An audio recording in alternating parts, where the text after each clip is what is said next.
देश की बात श्री नरेश वी पटेल जी के साथ।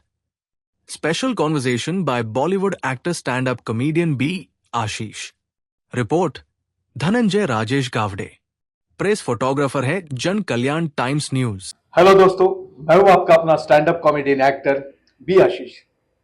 दोस्तों, जन कल्याण टाइम न्यूज के माध्यम से आप सभी का स्वागत करता हूं। और आज के हमारे विशेष अतिथि सामाजिक कार्यकर्ता एवं राजनीतिक विश्लेषक श्री नरेश वल्लभ भाई पटेल मुंबई से जन कल्याण टाइम न्यूज आपका स्वागत करता है, वेलकम करता है आपका। मुंबई की धरती पर समाज और न्याय और मानवता की सेवा के प्रति अपना संपूर्ण जीवन समर्पित करने वाले श्री नरेश वल्लभ भाई पटेल आज किसी पहचान के मोहताज नहीं है।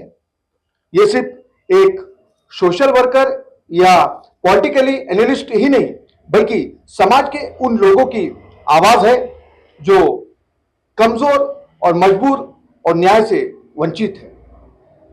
लोग इन्हें सम्मान के साथ कहते हैं हर मजबूर इंसान का सहायक।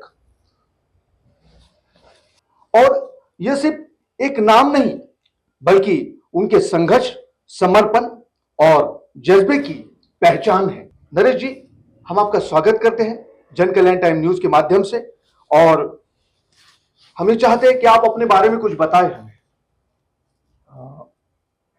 मेरा राजनीतिक करियर मतलब स्कूल के और कॉलेज के समय से हो गया। तो मैं बचपन से जो समाज की अव्यवस्था देखते आ रहा हूँ, तो मैंने सोचा, और मैं भी उसी स्टेज से निकला हूँ, ग्राउंड लेवल से। तो मैंने सोचा कि ये समाज के अंदर जो भी परिस्थिति है अभी, जो अव्यवस्था और जो है, वर्तमान सरकार तो बहुत अच्छा कार्य कर रही है, और इस कार्य को और स्पीड में और बहुत गति देना हो, तो मैं सोचता हूँ मेरा भी एक योगदान रहे। और मैंने सामाजिक कार्य किए अलग अलग संगठनों के साथ में।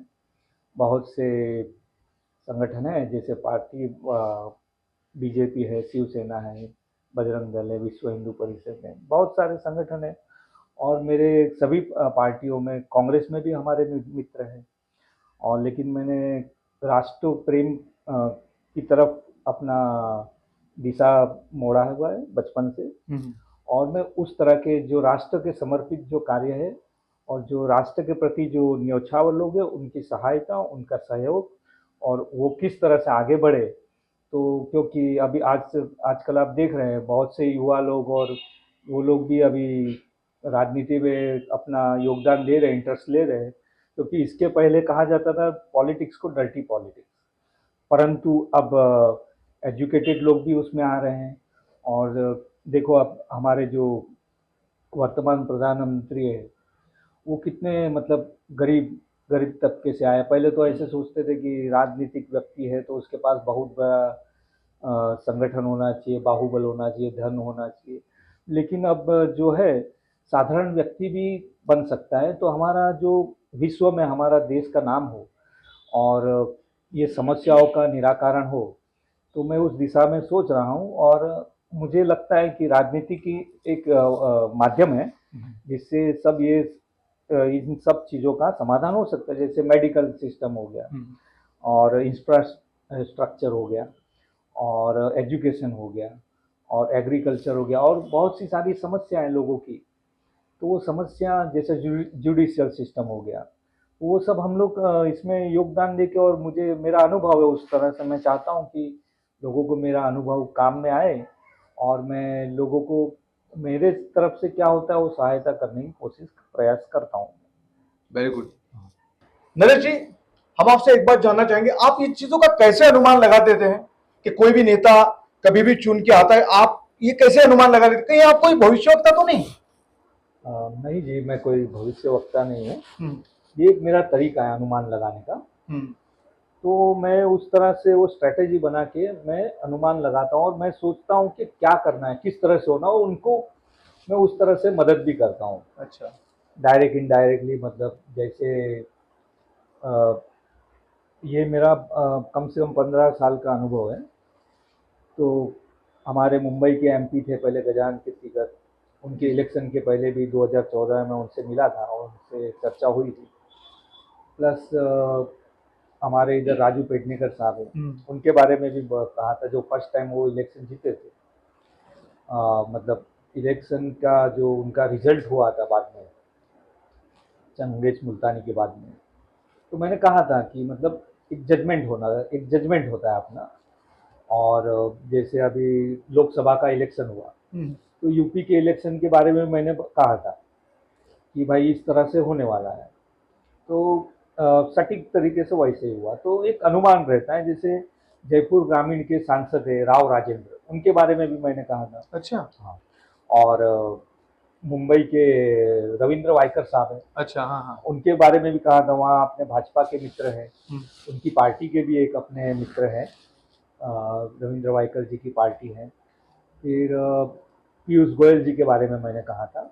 और ये इनका हेमंत सावरा जी है सांसद अभी पालघर के, जो लोकसभा के, जब उनकी सभा थी वसई में, तो उनसे चर्चा हुई थी, उनसे मैंने पर्सनली बात किया था। अगर वो मेरा ये इंटरव्यू देखेंगे तो वो पहचान जाएंगे मतलब क्या मैंने कहा था। अच्छा।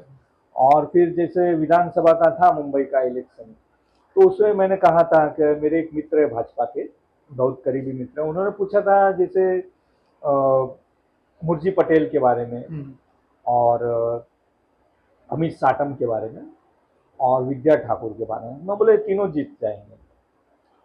और मैं वर्सोवा विधानसभा में भी मैंने बोला था कि अगर मेरे पास अगर कोई आए कैंडिडेट, तो मैं उस तरह से उसको मदद करने की कोशिश करूंगा।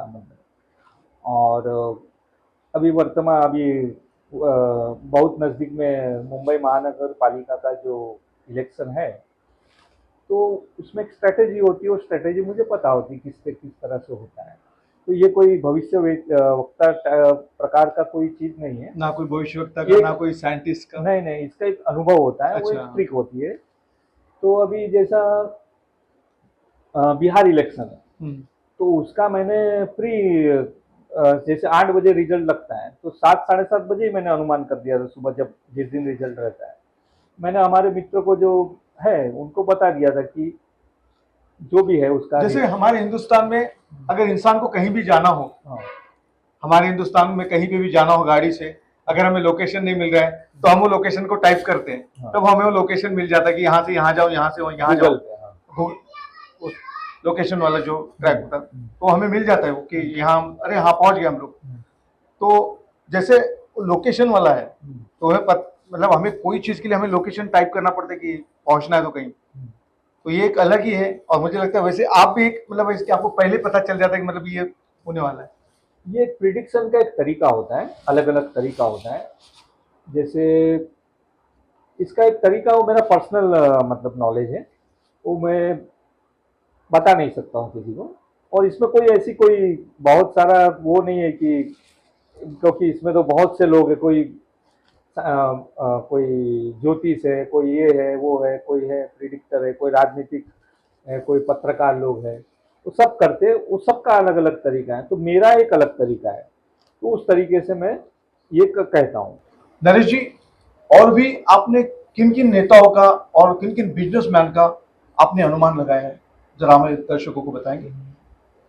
अभी लोकसभा के जो स्पीकर का इलेक्शन था, उसके पहले ही मैंने कह दिया था उसका एनडीए का जो रिजल्ट थे, और उपराष्ट्रपति के लिए तो वो वही है परफेक्ट। और प्लस एकनाथ शिंदे जी, तो एकनाथ शिंदे जी जब मुख्यमंत्री नहीं थे, तो वो थाने में एक जगह में खड़े थे उनके कार्यकर्ता के साथ में, मैं जा रहा था हमारे किसी परिचित के साथ में, तो मैंने उनका भी जो अनुमान लगाया सटीक के, यही व्यक्ति अगला मुख्यमंत्री है। अरे वाह। हाँ।